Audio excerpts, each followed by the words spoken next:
Pemirsa, Kantor Pencarian dan Pertolongan Basarnas Banda Aceh kembali mengevakuasi satu orang korban tenggelam yang diduga terseret arus Krung Simpo, Kecamatan Juli, Kabupaten Biren. Rescue Gabungan Posar Biren menemukan korban dalam keadaan meninggal dunia. Itu yang celana kuning tadi itu. Celana kuning dia pakai itu. Afif, umur 20 tahun, warga Gelempang Payung, Kabupaten Biren terseret arus Sungai Krung Simpo, Kecamatan Juli. Kronologi kejadian, korban mandi bersama dengan temannya, tidak berapa lama hilang dan tenggelam terseret arus. Mendapat informasi dari masyarakat, Kantor Pencarian dan Pertolongan Basarnas Banda Aceh langsung memerintahkan Posar Biren untuk mencari korban di Sungai Krung Simpo. Rescue SAR mencari dengan penyisiran dan pencarian dengan teknik menyelam di tempat korban tenggelam. Afif ditemukan oleh tim SAR dalam kondisi meninggal dunia.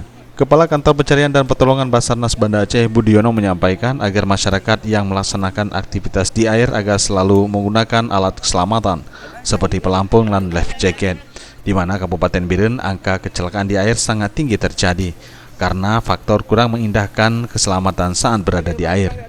Selanjutnya jenazah korban diserahkan kepada pihak keluarga dan dibawa ke rumah duka dengan menggunakan ambulan dinas kesehatan. Tim Liputan Aceh TV.